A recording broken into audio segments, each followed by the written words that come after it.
국내 1세대 채권 전문가로 불리시는 김일구 하나투자증권 상무님 연결했습니다. 상무님 안녕하세요. 네, 안녕하십니까. 네, 감사합니다. 방금 전에도 어떤 이제 회의 끝내고 오신 거죠? 네, 그렇죠. 네. 이번 미국 대선 때문에 이제 10년물 국채, 미국채 금리가 뭐 하루에 20bp 왔다 갔다 했더라고요. 미국 네. 대선에 따른 채권 시장 영향을 좀 짚어주신다면요. 정말 지금 아직 결과가 확실하게 나온 건 아니지만, 아무래도, 공화당이 상원을 장악하는 것 같아요. 대통령과 하원이 민주당이라고 하더라도 이렇게 되면 미국의 구조는 우리나라하고 달라가지고 돈을 쓰는 건 상당히 어렵게 돼 있습니다.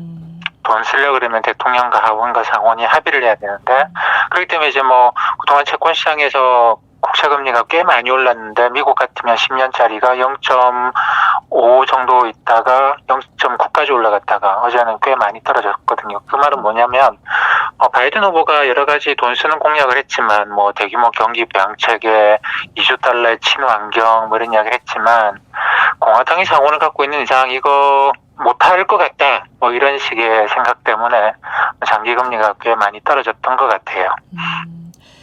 이런 현상은 계속 지속될까요? 아니면 단기적으로 좀 끝나는 걸까요?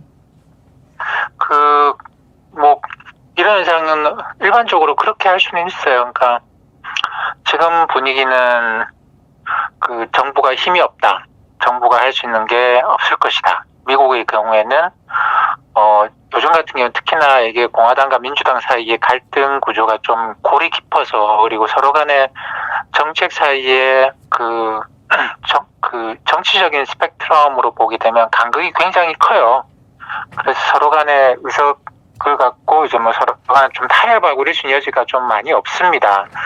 그래서 대통령 상원 하원이 다 똑같은 당이 아니면 무엇인가 돈 쓰는 정책이 나오기는 불가능하겠죠. 이렇게 되면 우리가 또 걱정해줘야 될 게 많아요. 이런 미국 경제는 내년에 괜찮으려나, 이 경기 부양책을 못 쓰는 나라들 유럽 같은 거 보면 주가도 안 좋고 경기도 나빠지는데 사실 두 손 놓고 있거든요. 근데 미국도 연준도 정책 카드를 지금 다 쓰고 없는 상태에서 정부의 재정 정책도 여력은 많겠지만 제대로 못 쓴다고 한다면 내년에 경제가 괜찮겠느냐, 이런 걱정을 좀 해줘야 돼요. 그러니까 채권 시장 입장에서는 그렇게 되면 채권 시장 입장에서는 나쁠 거 없다, 이런 걸로 어제도 금리가 떨어졌고, 당분간은 이게 금리가 다시 반등할 만한 그런 어떤 이벤트들은 없지 않겠는가 싶습니다. 네.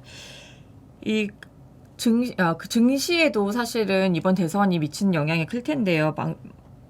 방금 말씀하신 대로 이제 부양책이 생각만큼 안 나왔을 때는 기업들한테는 좀 안 좋은 얘기지 않을까 싶거든요. 네. 근데 이게 K자형이라고 IMF도 최근에 내년 경제 전망하면서 K자형 이야기를 하는데, 되는 애들은 되고 안 되는 애들은 안 되고 이런 모양이거든요. 근데 정부가 부양책을 못 쓰게 되면 되는 애들은 되고 안 되는 애들은 안 되는 거죠. 그래서 어제 주식시장을 보면 바이든 후보가 대통령이 될 가능성이 굉장히 높아진 게 어제 미국 시장 열릴 때부터였는데, 그래서 배팅 사이트 보면 트럼프가 대통령이 된다? 이거 거의 확률적으로 낮다, 이렇게 평가받기 시작한 게 어제 미국 시장이 열릴 때부터였어요. 근데 이제 미국 시장에서 보면 바이든이 2조 달러 친환경 투자를 이야기했는데도 불구하고 이제 친환경 테마주들이 주가가 하락을 했습니다. 그리고 대형 테크 기업들, 흔히 말하는 빅테크 기업들의 주가가 굉장히 많이 올라갔고, 근데 소형주들은 러셀 2000 이런 종목들은 주가가 오히려 하락을 했어요. 그러니까 이게 무슨 이야기냐면 대형 빅테크들은 아니 우리 부양책 필요 없어요. 그냥 우리 알아서 잘 할 거예요. 근데 야, 당신네들이 민주당이 한 군데 이빨이 빠졌으니 우리를 반독점법 이런 올가미로 우리를 올가매지도 못할 것이고, 그 다음에 이제 법인세 인상 이런 것도 못할 거니 우리는 어린이날이 되는 거죠. 그러니까 까분다고 야단칠 어른이 없는 그런 어린이날이 된 게 빅테크 기업. 그러니까 잘 나가는 K자의 위쪽으로 가는 애들은 이런 강한 정부가 안 나타난 게 자기들로서는 전혀 나쁠 게 없는 그런 상황인 것이고, 근데 정부의 지원을 받아야 되는, 그러니까 이게 경제가 어려워진 것도 있습니다만 산업 자체가 상당히 이번 바이러스 국면에서 약화될 수밖에 없었던 그런 조그만한 기업들, 그런 산업들에서는 정부가 부양책이 쓰기 어렵겠네. 저 민주당 공화당 계속 싸우고 있으면 우리는 저기 야, 언제 부양책 나오냐 뭐 이런 걱정 때문에 얘는 오히려 어제 그렇게 지수는 많이 올라갔습니다만 소형주들은 어제 시세가 굉장히 좀 안 좋았어요. 바이든 테마주들도 안 좋았고 그게 이제 선거는 거의 끝났습니다. 물론 아직 결과는 확정 안 됐습니다. 선거 끝났습니다만 선거 결과가 걱정했던 것 중에 하나 물론 빅테크 기업들은 걱정 안 했던 시나리오입니다만 조그마한 기업들은 많이 걱정했던 시나리오인 이게 쪼개진 거죠. 그래서 무엇인가 강력한 경제 정책이 안 나오는 그런 상태가 된 것 같습니다. 이렇게 할 때 개인 투자자들은 어떻게 좀 전략을 세워야 될까요? 주식을 하신다면 뭐 올라가는 주식을 살 거냐 뭐 못 올라가는 주식을 살 거냐 둘 중에 하나를 선택을 할 수밖에 없겠죠. 뭐 또는 주식을 좀 쉬거나 그런 식의 선택을 해야 될 건데 지금은 저는 뭐 선거와 좀 무관하게 선거가 이게 만약에 민주당이 흔히 말하는 블루웨이브로 상원까지 장악했으면 강력한 부양책에 대한 기대로 주가가 이제 상승 국면에 더 들어간다고 봤는데 그건 아닌 것 같아요. 그렇다고 한다면 이거는 이제 오르락 내리락 하는 그런 장이라고 생각을 합니다. 그러니까 뭐 저렇게 되면 부양책도 안 나오고 미국 경제가 박살나는 거냐 그렇게 보기에는 그 정도쯤 되면 또 뭐 쓰겠죠. 그렇게 보면은 올라가고 떨어지고 하는 것이니 내가 이제 적당하게 내려왔을 때 사자 뭐 이런 식으로 박스권 전략을 생각하시는 게 좋지 않겠는가 싶습니다. 그 미국에서는 이제 박스권으로 좀 변동장이 좀 있을 것 같다고 보셨는데 국내에는 어떻게 영향을 좀 받을까요? 국내도 사실 크게 다르지는 않겠죠. 뭐 중국의 경우가 국내 시장에서는 이제 미국 시장뿐만 아니라 중국 시장 영향도 좀 맞는데 중국은 어쨌든 뭐 크게 나쁜 건 없는 것 같아요. 대통령과 미국에서 돈 쓰는 거는 상원 하원이 합의를 해야 되지만 외교 정책은 사실 대통령의 거의 고유 권한이라고 봐야 됩니다. 대통령이 이렇게 하겠다고 하는데 의회가 그걸 반대하고 나서지는 못하죠. 그렇게 본다면 이제 가장 큰 변화가 생기는 게 이번 선거 결과가 외교 쪽에 변화가 생기는 것이고 뭐 우리에 대한 태도, 북한에 대한 태도뿐만 아니라 중국에 대한 태도도 상당한 변화를 겪게 될 것인데 관세를 이제 지금까지 트럼프 행정부에서 올렸던 관세를 낮추겠다고 했거든요. 그러면 그런 것들이 이제 중국 경제는 좀 도움이 되겠죠. 그게 이제 우리하고 연결이 될 것인가. 그게 또 다른 군사적인 이슈가 걸려 있어가지고 중국하고 우리 관계가 이제 개선될 수 있을지 그게 단기간에 개선될 수 있을지 시간이 길어질지 뭐 여러 가지 지금 논란들이 좀 있는 것 같습니다. 근데 어쨌든 뭐 트럼프 행정부보다는 바이든 행정부가 중국에 대해서는 경제적으로는 다른 것 빼고 경제적으로는 좀 호의적이에요. 그게 우리한테도 조금 호의적인 그런 상황이지 않겠는가 봅니다. 한마디로 이제 중국과의 관계가 좀 좋아졌을 때 중국향 관련 국내 주식들도 좋아질 가능성이 있다 이렇게 볼 수도 있는 건가요? 네, 근데 그거는 단순하게 생각하기는 어려운 게 중국과는 사실 또 다른 문제가 걸려 있어요. 그래서 바이든 대통령이 됐다고 중국이 무조건 유리하다고 보기 어려운 거는 중국과의 군사적인 갈등 문제도 있거든요, 미국이. 근데 그 부분에서는 어떻게 보면 트럼프 때보다 더 심해질 수 있다라는 우려를 하시는 분들도 있습니다. 저는 그쪽은 전문가가 아니지 잘 모르겠는데 오히려 더 심해진다. 민주당 정부에서는 그게 더 심하다. 뭐 이런 이야기를 하시는 분들도 계시는데 그래서 그 양면을 같이 봐야 돼요. 경제적인 문제에서 관세 뭐 인하 또는 철폐가 있을 수 있다. 그거는 좋은데 군사적인 갈등 부분이 더 심해지는 거 아니냐. 뭐 그거는 근데 사실 뭐 어떤 분들은 민주당이라고 그런 건 아니고 어차피 이번 대통령 선거 끝나면 그럴 수밖에 없다. 그래서 뭐 얼마 전에 시진핑 주석이 거기에 대해서 굉장히 강경한 발언을 했었고 뭐 예전에 한국 전쟁까지 들면서 아주 강한 발언을 했었는데 그게 어차피 미국이 대통령 선거 끝나고 나면 중국과 미국 사이에 군사적인 갈등이 더 심해질 거 아니냐 그런 우려도 해봐야 됩니다. 그래서 그 중간에서 좀 잘 봐야 되겠죠 앞으로. 네, 마지막으로 글로벌 자금은 어떻게 흘러갈지 뭐 국가별이나 자산별로 어떻게 좀 흘러갈지 내다보시나요?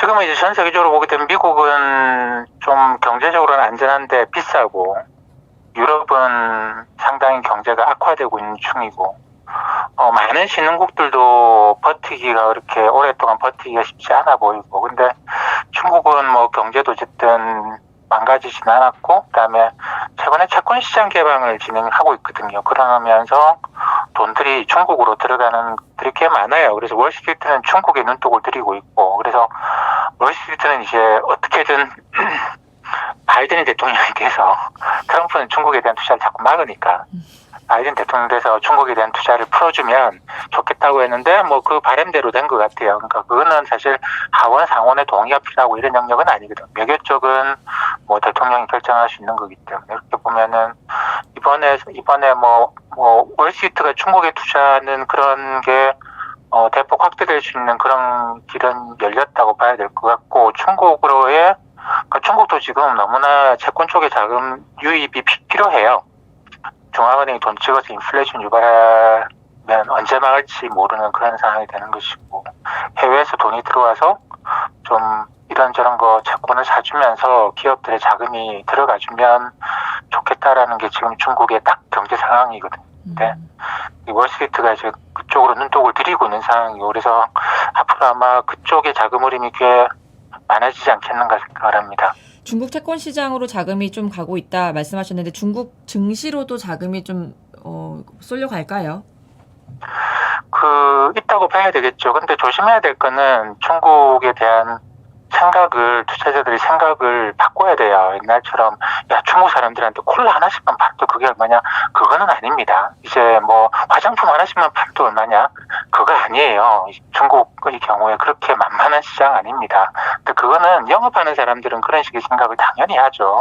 당연히 하는데, 주식 투자하시는 분들은 기업이 이익을 낼 거냐라는 관점에서 봐야 되는데, 콜라 한 캔씩 팔아도 콜라를 많이 경쟁이 붙어가지고 뭐 중국에 다른 음료수가 없습니까? 경쟁 붙어서 손해보면서 팔면 주주한테는 손해거든요. 영업하는 사람들이야 많이 팔았다고 인센티브 많이 받고 좋아하겠지만, 철저하게 주주 관점에 생각해야 되는데, 그렇게 보면 중국에도 이미 전통산업은 넘치고 돈을 벌 수 없는 구조예요. 그건 확실하고, 중국도 이제 미국이 어차피 기술적으로는 중국하고 갈라서고 있는 상황이기 때문에 기술 기업들에 대한 투자는 계속 강화시켜 나가고, 뭐 어제 그런 일이 있었습니다만 금융그룹, 엔트그룹에 대한 상장을 전격적으로 연기시켜버리고 막 한단 말이에요. 그러니까 그게 신기술, 기술 혁신과 관련된 영역이 아니면 굉장히 강력한 규제를 하는 곳이 또 중국 시장입니다. 그렇기 때문에 절대로 중국 시장을 만만하게 봐서는 안 되고, 이게 근데 중국 정부가 기술 혁신이 일어나는 쪽에서는 뭐 어떻게 하겠습니까? 이거는 지금 이거를 규제했다가는 미국과의 어떤 경쟁에서 뒤처질 수밖에 없다고 생각을 하기 때문에 그쪽은 열어주겠죠. 근데 이제 그쪽은 또 외국인 투자자의 유입을 또 막아놨거든요. 그래서 그런 것들을 종합해 생각해 보시고, 절대로 중국에 대한 투자를 뭐 너무 쉽게 생각하시면 안 되고, 월스트리트도 지금 눈독을 들이는 게 중국의 채권이지 중국의 주식은 아니에요. 네. 상무님의 사실 오늘 저희 마지막 인터뷰이어가지고 제가 시간을 조금 길게 쓰고 있는데, 마지막으로 한 가지 이제 네. 국내 주식 시장에서 이제 내년 초까지의 어떤 전망을 좀 어떻게 내다보시나요? 세계 경제가 본격적인 성장 국면이다라고 하기에는 상당히 좀 어려운, 그러니까 뭐 아까도 말씀드렸습니다만 K자형 모양이다 보니까 그나마 국내에서는 좀 우리가 특히 이제 한국, 중국, 일본, 대만 이 극동의 4개의 나라가 글로벌 IT 관련해서는 상당한 비중을 차지하고 있어요. 특히 IT 부품이나 이런 하드웨어 쪽으로는 이 4개 나라가 상당한 위치에 가 있죠. 근데 뭐 지금의 세상은 기술 혁신의 과정이고 모든 혁신은 또 IT 쪽에서 발생하고 있기 때문에 이 4개 나라는 상당히 괜찮아요. 일본도 유럽 주가 떨어지는 거 보고 있으면 일본은 그 와중에 상당히 선방하고 있는 거고, 중국은 올해 주가가 20% 이상 올라갔고, 대만도 비슷하고, 한국도 올해 주가가 상승했죠. 그러니까 올해 주가가 상승한 나라가 몇 나라 없어요. 몇 나라 없습니다. 근데 그게 이제 극동의 4개 나라는 다들 일본은 아니구나. 이 나라들이 괜찮은 거는 IT 때문이라고 봐야 되고, 그러니까 우리로서도 뭐 크게 나쁠 거는 없는데 이게 어쨌든 세계인지 전반이 개선되고 뭐 각국이 부양책을 안 써도 뭐 좋아질 수 있고 이런 환경이 모르겠어요. 근데 그런 환경이 아니고 계속 부양책을 써줘야 되는 환경이거든요. 지금 환경 자체가. 그렇기 때문에 이거는 뭐 어떤 분들은 대세 상승이고 얼마까지 간다 이런 이야기를 하시는데 제가 볼 때는 매크로 환경이 그런 환경은 아닌 것 같고 우리가 좀 가다 보면 또 조정을 받을 수밖에 없는 그런 국면에 들어와 있는 건 분명한 것 같아요. 그래서 뭐 좋은 일 있으면 사고 나쁜 일 있으면 팔고 이렇게 트레이딩 한다라는 관점에서 접근해 보시는 게 좋고 뭐 이제 끝났다 이제는 오라갈 일만 남았다 이렇게 생각은 안 하셨으면 좋겠습니다. 네, 감사합니다, 상무님.